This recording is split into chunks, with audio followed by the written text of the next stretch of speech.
From Florida, Mr. Soto for 5 minutes.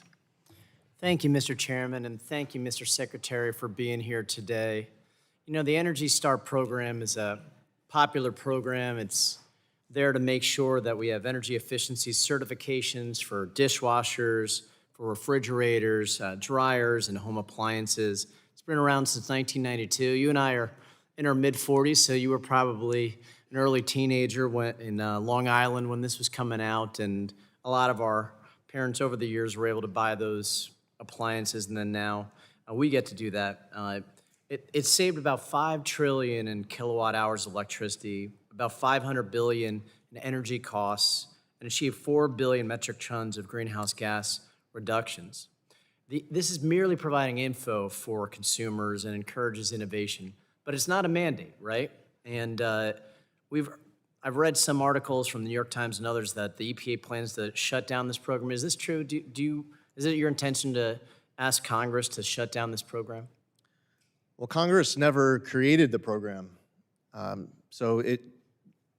As far as the future of the program, I start thinking of a program like LEADS, and there's other examples of programs that are run outside of government. This program is an example of one that can be run outside of the government. And I've actually had multiple entities reach out to EPA over the course of the last few weeks because they want to take over Energy Star, which is a program that requires a big staff, a big taxpayer-funded staff, and a whole lot of tax dollars, a lot of tax dollars. Mr. Secretary, have you proposed any rulemaking to try to adjust this program yet? Or do you have any drafts of that, of what your proposal would look like? It doesn't require rulemaking. Okay, so you believe you could do it just by an administrative order then? Yeah, again, this is not a statutory obligation set by Congress. And then, you know, you served here for 8 years in Congress, a lawyer. You know this place really well. So when we're talking about funds like the Greenhouse Gas Reduction Fund, let's take you at your word. Let's say there are programs and funds that you want to claw back to examine and look at to make sure that tax dollars are being spent well. There's a distinct possibility those programs are going to be around for the next couple of years and not actually pulled out under this reconciliation package. So I'm trying to understand, what do you think the full extent of your power is to pull these back before it becomes impoundment, before it becomes unlawful? Can you give this committee some idea of what you intend over this next couple months to a year? When does it become impoundment and unlawful versus reviewing programs that have already been funded by Congress? There are programs appropriated by Congress. We're in the middle of the fiscal year, and we are going to get money out that we are required to get out.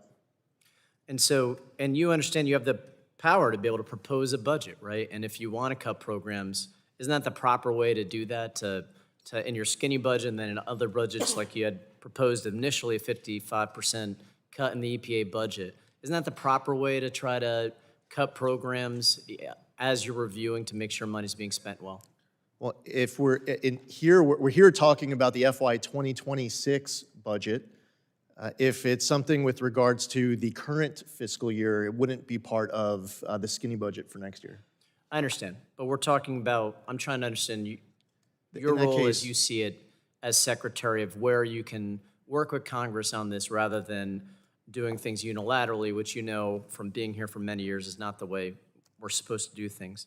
You're a member of the Climate Solutions Caucus when you were here in Congress, and that was a bipartisan group that came together to try to develop bipartisan ways to deal with climate change. So I just want to make sure we're still on the same page here. Do you believe that climate change exists and that it's human caused and that we have some obligation to do some things about it in a bipartisan fashion? Humans have contributed to it, but humans are not the only cause of it. Climate change has been around for a very long time, including pre-industrialization. You could go back looking thousands, tens of thousands of years, and you'll have the Earth at different temperatures. I understand, Mr. Secretary. So do we have an obligation to do something about the human caused parts of it that you just recognized occurs? I think that there are individual responsibilities and collective responsibilities to be good stewards of the environment. And I yield back.